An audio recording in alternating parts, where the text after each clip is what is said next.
finally happened. We recorded an hour-long video, as is our wont, and it wasn't taping. Well, it taped for a short time, and then... I just downloaded a bunch of games on my phone, so... So, it's your fault. Yeah. Yeah, Okay. It seems to have happened to almost every person that puts anything on the internet. It was bound to happen at some point. Yeah, so that was a shame. So we're going to have to do it again. Yep. So, today, we are talking about... Hang on, we're making a sting. No.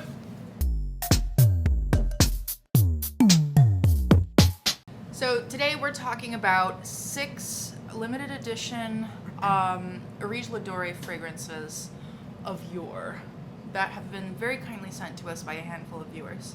Yes, thank you so much. Thank you so much. And I'm sorry that it's taken us kind of a long time to get through them. Months and months. But yeah, it's just there's a lot to talk about. So a lot to talk about, but they were given to us by 3 different viewers. So I mean, thank you for doing it, folks. because these were all fragrances that we never got a chance to smell because we weren't really into the Areej le Dore kind of game yet, right? Yeah, we weren't early adopters. We were not. Yeah. So, you know, a lot of these we never had a chance to experience, and we get to experience them today for the first time. I think the good thing about the whole video kind of stopping is we have the dry downs here. Yeah, and we'll be more succinct. Right, hopefully. and they will not be first impressions. Okay, let me They'll run be through. second impressions. Let me run through what we've got here. Yeah, so what do we have? Siberian Summer. Okay. Siberian Summer? Baikal Gris. Santal Galore, 6th collection. Yeah, so that's the 6th, right? Siberian Musk II. This is Antiquity. This is Ottoman Empire II, which we will compare to the 3. Yeah, we just did And the that's video it. on the 3. That is the run-through. That's the run-through. Okay, yeah, so we didn't have a chance to experience them. We're going to experience them today for the first time, and this will be kind of the second time, you know, in a sitting. And we have the dry down, so we could kind of compare, spray them, smell the, you know, the originals. And, yeah, I think we should mention the Buy Me a Coffee. Buy me a coffee corner. So what are we drinking here? So that is a great question. So this is a Sauvignon Blanc from Maryleborough, New Zealand. So we've really been on the Sauvignon Blanc bandwagon this summer. And the New Zealand bandwagon. And the New Zealand bandwagon. These are Lots just of so success. crisp and just fresh, and it's the perfect for a hot summer day in New York City. This is Otto's Constant Dream. I've never had this before, but I really like the name, and it's pretty darn good, and right? a great Would you say rosé alternative, Sauvignon Blanc in the summer. Yeah, So- yeah. So Just 'cause it's so rosé. hard to find a good rosé, and if you do, you have to like pay through the nose for it a lot of the time. So Yeah, you do. There's abundant rosé out there, but in the nothing States specifically, fit if you're in to France, drink. it's a different story. But Right. anyway, All right. So I mean, I got a slurp. so we're slurping for We Are Sentient, We Are Sentient. our buddy, who bought us a few glasses of wine. So thank you. And please let us know your suggestions for perks that could be interesting. I think we could very easily do like maybe a quarterly giveaway and randomly select a member, something like that. Like we gotta sweeten the pot a little bit, but Yeah, it's very I mean, it helps us out a lot because it is expensive to run a channel. it is. I mean, but yeah. you know, it makes it easier, or at least more accessible for us to purchase like sample sets of things that maybe we wouldn't have really purchased kind of otherwise. So we get to kind of like talk about them with people and start a conversation about it. So you know, And it's some of always these kinda discovery good to sets, do like I that. really want to smell, but they're on the more expensive side, like Some of 'em. Palmeri's Stolen Perfume. Who? Palmeri's Stolen Perfume. She's I've a never natural heard of this. perfumer, I think, based out of California. And I really want to smell her stuff. So maybe that's where the money will go. We'll figure So it out. yeah, so that's how it works, right? Yeah, exactly. Great. So how about we just kind of get right into it? Let's right? get right into it. So, okay, let's start with Siberian Summer. Siberian Summer. It feels like summer today. Yes. It is very warm. The air conditioner's on. Apologies. Apologies. So, what is it like in the summertime in Siberia, according to Russian Atom? All right.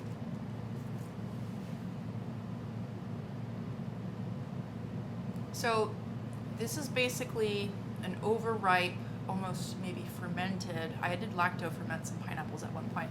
Yes. They smell a bit like this. Yeah. Fermented pineapple that's maybe like rolled, like breaded in baby powder. Yeah. You know. So, when I first smell this, I get the powdery resinous aspect of like War and Peace, but with that pineapple that just kind of coats it. It really dominates the pineapple in this one. The pineapple's very, very prominent, and I typically don't really love kind of tropical fruit notes and things. And we didn't read notes on any of these. We probably did at some point, but I don't remember what they are. Yeah. You were saying that... that I suspect that the pineapple is coming from an exotic floral rather than, allyl caproate, which is usually what's the molecule that's used for pineapple in fragrances. Like famously, the top note of Aventus is allyl caproate. So. Oh, interesting. Yeah. Okay. Yeah, so this is like Areej le Dore's take on Aventus. I mean, it doesn't have the IBQ. It's or no embroxin and No, stuff yeah. like that. But so we do have the dry down because we Yeah. sprayed this before, and what I kind of think this smells like now after. there's almost nothing left. Yeah, I mean, I think it's like a pineapple gone bad. Like if a pineapple sits out for a long time and starts to rot. It does have a similar like chalky, moldy quality as like OE by Vogue, maybe. It has like this strange chalkiness that's balancing out that fruity quality. Yeah. It's But- so the pineapple is still there, but it's Died just down. a smaller aspect of kind of like this dirtiness. Yeah, it's just Um, like a clean baby powdery scent at this Yeah. point. Yep. I would agree with that. Yeah. Like Like, an aftershave type of style. But that top note is very pineapple. Which, if you love pineapple, then you'll then love you it. know. But I tend to not really like It's those tough. fruit kind of notes in fragrance. Yeah. And I gotta say it again. I gotta say I said it before, but it didn't record. We know. Try them on skin. We know they're gonna be different on skin. Always. They're gonna be different hours from now on skin. Always get that. We know, but we just only have little so bits. much skin, and we only have so much little bits. perfume. So bear with us. Okay, so next we have Baikal Gris, which is so beautiful. It really is. I really get this kind of like seaweed, almost like the seaweed that they have in sushi. Kind of, Nori. the nori. Yeah, right. For me, this really reminds me of one of my favorite fragrances ever, Annika by DSH. Yes. And Annika is basically a vintagey style chypre that's based around Annika, which is an old perfumery material. It's even mentioned in the Bible in certain like incense blends. And it's roasted seashells. And you can make an essential oil of these roasted seashells. And it's just like a really singular marine material that most people are not familiar with. And this has that sort of briny, seaweedy quality to it. Yeah.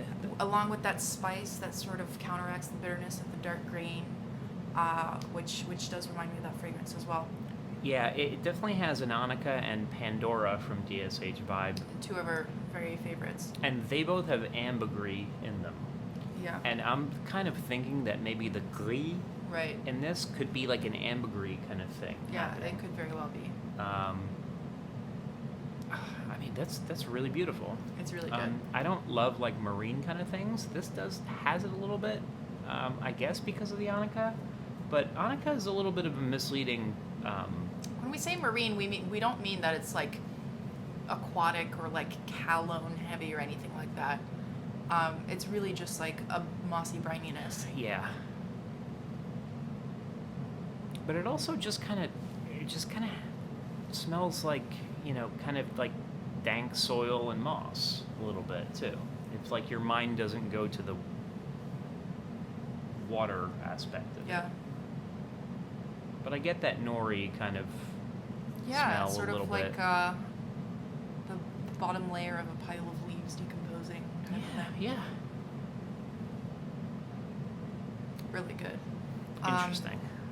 That is very If interesting. you love this, then you should definitely check out those DSH fragrances we mentioned, because those are really stellar. So the dry down is, Yeah. I mean, it's still going. Yeah.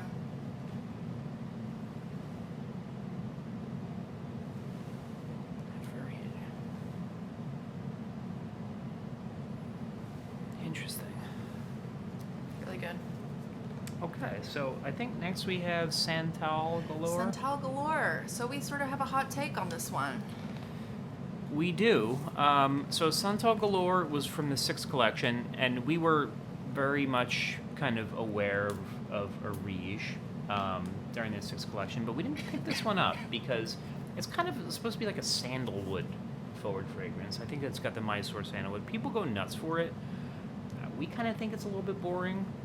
Not so much boring, but like it's the way it behaves in a blend is always as like a supporting role, and it's sort of through marketing and through scarcity become like this really desirable, trendy material. There's like sandalwood candles in every health food store and all that. Yeah, when it's in just fact kind of it just everywhere. blends Yeah. like it just finishes off a fragrance with like blending it all out in creaminess. That's how it functions traditionally, or as a fixative. So I also know that this is kind of famous for the durian note in it, and I do smell it. Kind of the immediate, like as soon as you start to draw in, I smell that durian, but then it just kind of like falls away a little bit, and I wouldn't have smelled it if I didn't know it was there. But knowing it's there, I can kind of identify that. For me, what stands out, which I didn't necessarily expect, is the smokiness. It's very smoky. And then I spent some time with this, and I was just like, this really, really reminds me of something. And as soon as it clicked, I cannot get it out of my head anymore. It smells just like almost T-Rex and Lita by Vogue, sort of between the two. Yeah, it does. It Definitely. has So a much really so. strong sort of vinyl-y quality, which was an accord in Lita. It has that smoky, dry phenolic thing that is very prominent in T-Rex and Lita as well. And even more so after this dries down. Yeah. If I didn't know better, this is the first time I'm smelling Santal Galore. If I didn't know and this was sitting here and I picked it up, I would have thought I sprayed either T-Rex or Lita on it. They're so close. It They really is, are. and I really want to see if like people are saying or making kind of that connection online, because it's quite interesting. And it's also interesting how this works, because like these are like old rare ingredients in here, things that aren't really commonly used, like the durian note in fragrance. And Lita and T-Rex, as far as I know, are new ingredients, and some of them might be similar, some of them might be different, but it's like almost like a different path to get to a similar smell. And I wonder how often that could really happen in fragrance, like... Yeah, we don't mean to suggest that this is, like, copying or No. anything. But, like, I'm just curious, like, how many different ways there are to get to a smell. Yeah. Because, like, there are some, and I think this happens a lot with some artisan fragrances. I've smelled some, and I'm like, oh, this just smells to me like stemone or something. Yeah. And then you read the ingredients, and there's like 1,000 things in there of all these like expensive ingredients, and it's like, wow, this was a really complicated way of just smelling like one thing. Yeah. But I don't know. I feel like it's a combination of maybe castoreum and like an aged patchouli. Like there's something going on I think there. it's a patchouli thing in this. Patchouli is so versatile that it's just like really hard for me personally to pinpoint because it is such a chameleon and blends. I think this is lovely. I Yeah. really do. And I'm kind of upset that, I didn't purchase it based on... I thought it was just going to be kind of like a sandalwood, and I'm not crazy about sandalwood. I wouldn't go to sandalwood from smelling this. No. And we said that in our classic collection video recently. You never know with Areej le Dore.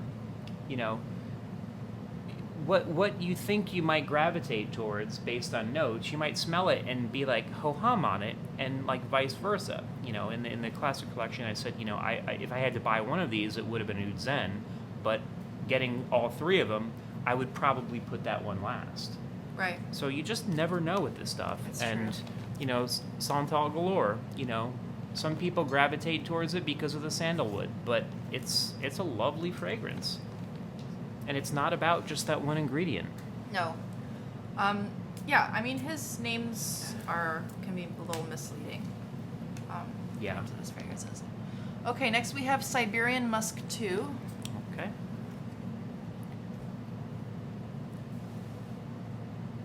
And this is definitely my least favorite.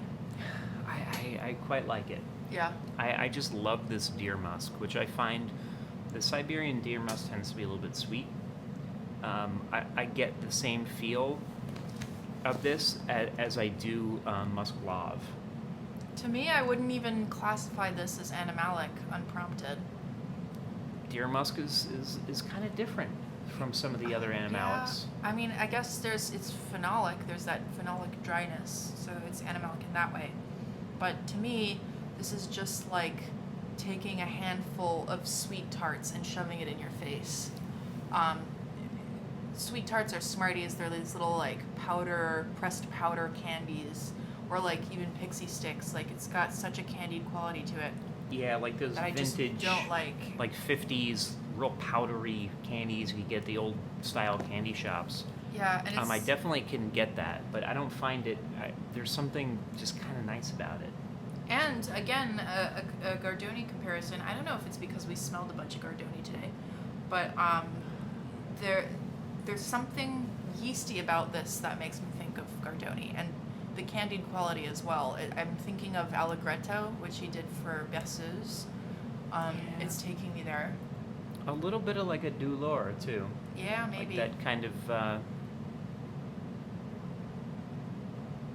I think this is really nice. Like it kind of reminded me of the Russian Musk II and Musk Lave, kind of together a little bit, but this Siberian musk doesn't really have the kind of pininess that Russian musk has.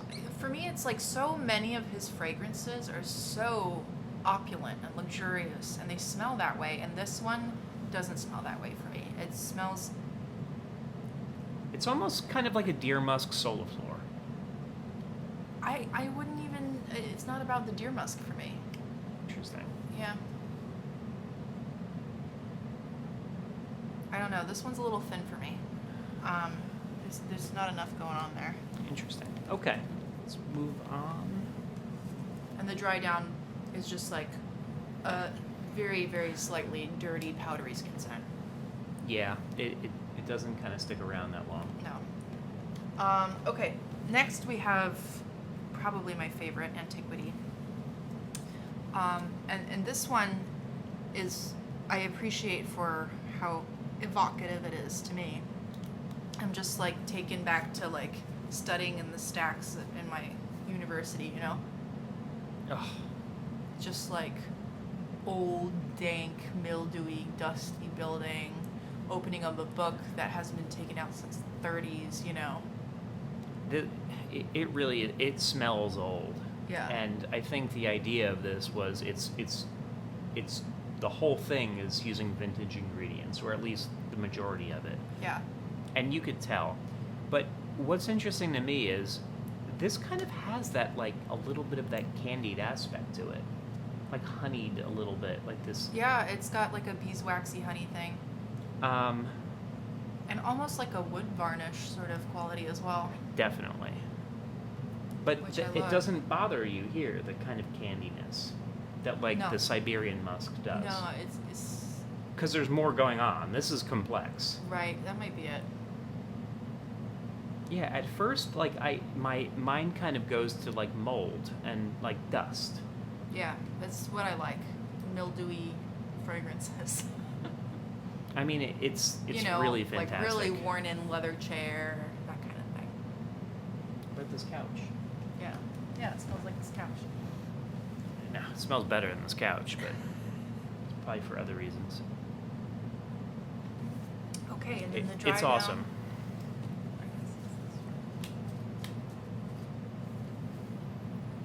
Still going Oh, strong. yeah. Patchouli is really at the forefront of the dry down here. Which is funny because, as I said, I rarely ever pick it out, but here it's very clearly patchouli. This is I have it's not FOMO. It's fear that I missed out. Or confirmation that you missed out. Confirmation that I missed out. So I would always say if I can't get something, I don't even want to smell it. But I'm happy to smell it. I really am. But this is fear that I missed out. Fear. Futamo. Copyright making a stink. Okay. Awesome. Someone has a bottle, sell it to me, not for $1 million. Oh, also in passing, if anyone has a bunch of like Parfum de Marly samples that they want to get rid of, like maybe hit us up. Really? Yeah, because I have another SpongeBob fragrance to do a showdown, fragrance showdown. Okay. Got plans. Okay, and All right. here we have Ottoman Empire II. 2.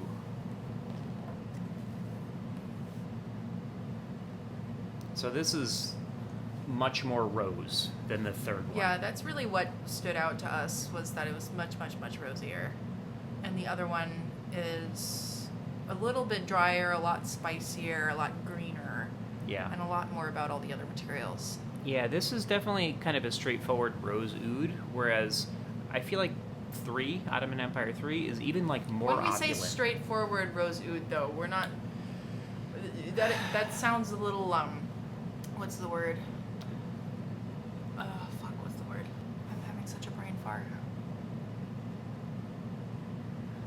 So to me, this smells very similar to Triad by Bornikov, which is a rose oud fragrance. Whereas Ottoman Empire 3, much more opulent because it adds that spice. Reductive. Okay. Reductive. It's spicier. There's much more spices that add into that, play a part in the rose. Whereas this, the rose is a little bit more forefront. Yeah, I think. and it's like it's one of those like citrusy roses. It's like sort of a sour rose, Yeah, and I remember some folks on the internet saying, oh, I didn't pick up Ottoman Empire 3 because it's a rose oud, and I don't really like rose oud.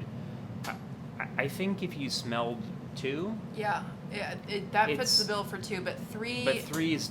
It's really well balanced, I think. It's so not that about the rose. It's not about the rose, and it's not about the oud, really. It's just a bit of a cheaper composition with lovely spices. I don't know that I would say it's a chypre, but I would say it's No? it's definitely a spicy number. It's extremely opulent.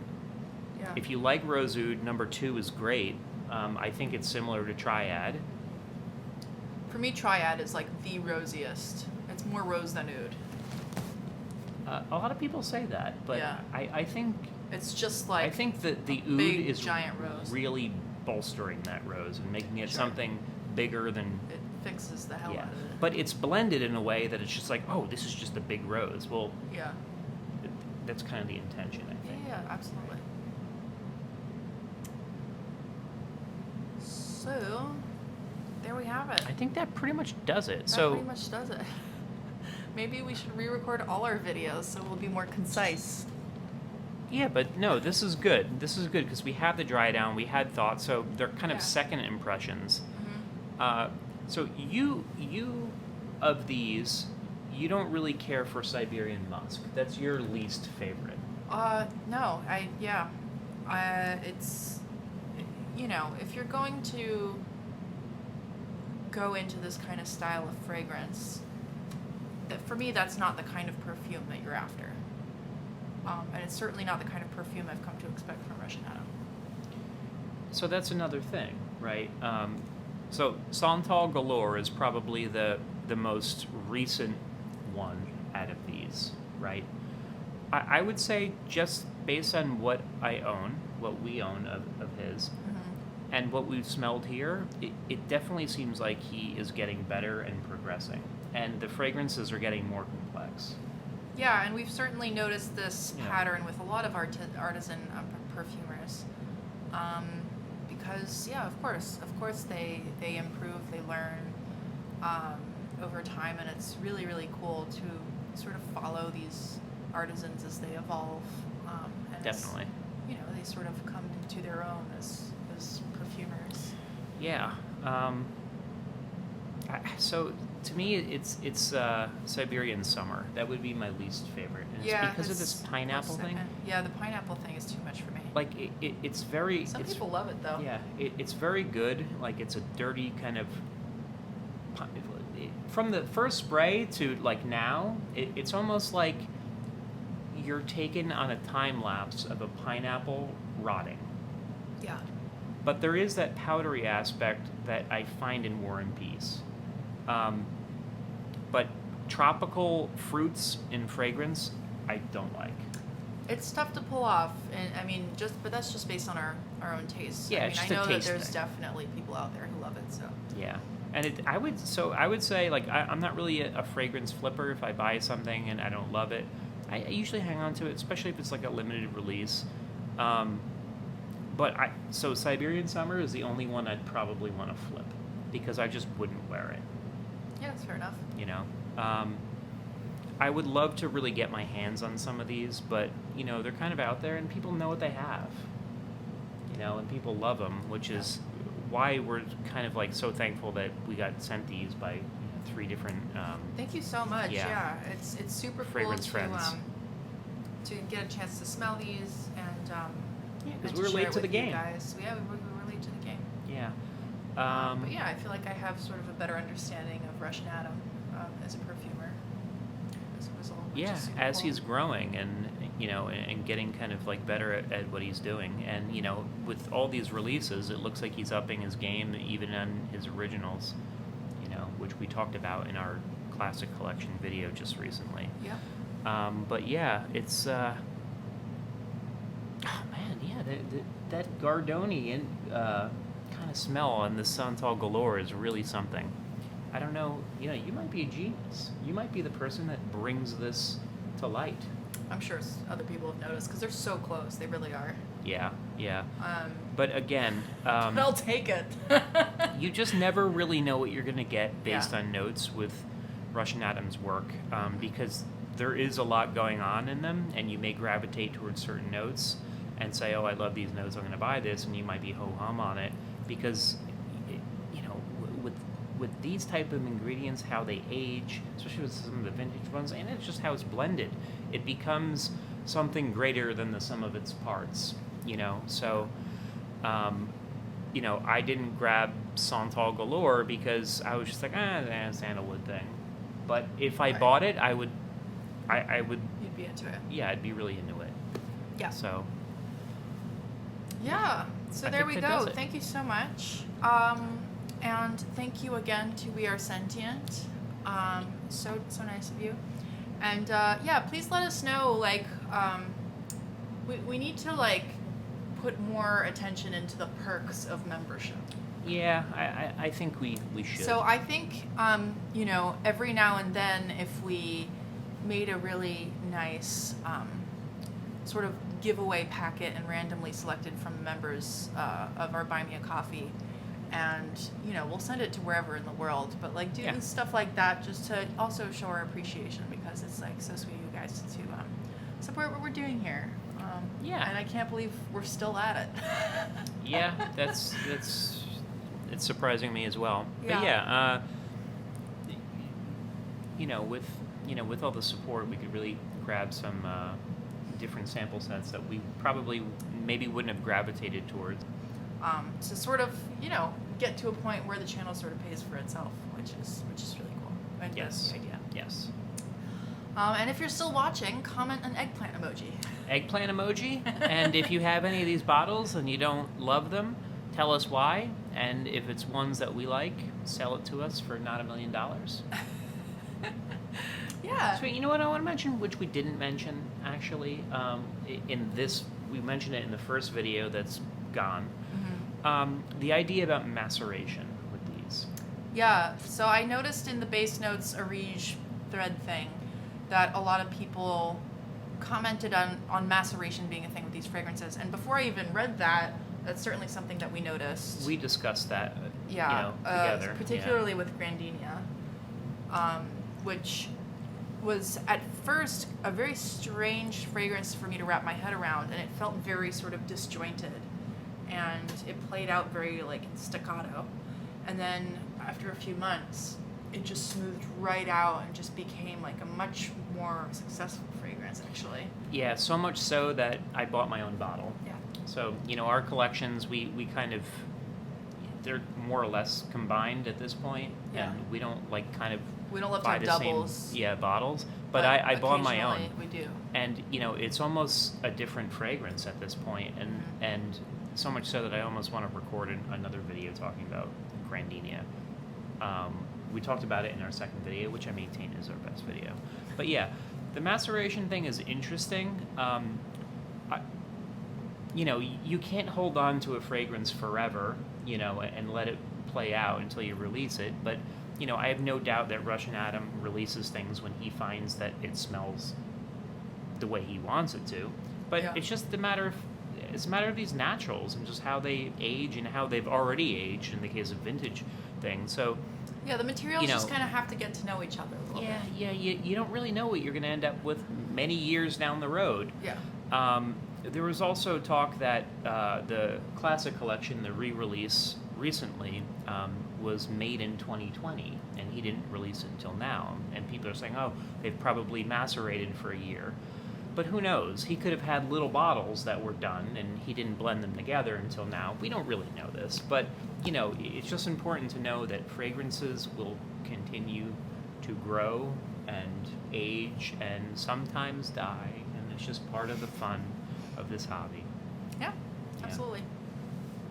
Yeah, so I think that So there does you have it. Yeah. Whew, we did it. We re-recorded a video. Yeah, That's so a sort of a rite of passage, I think. I think it is. I think we need to. So we're not really ones on editing, but I'm sure you've noticed. we might have to do midpoint, just check to see if the thing is still on. I know. Yeah. 'Cause, we don't even know if this is still going. I hope so. God. Yeah. All right. So before it dies, thank you very much. Be Cheers, safe. everybody. See you next time. Bye.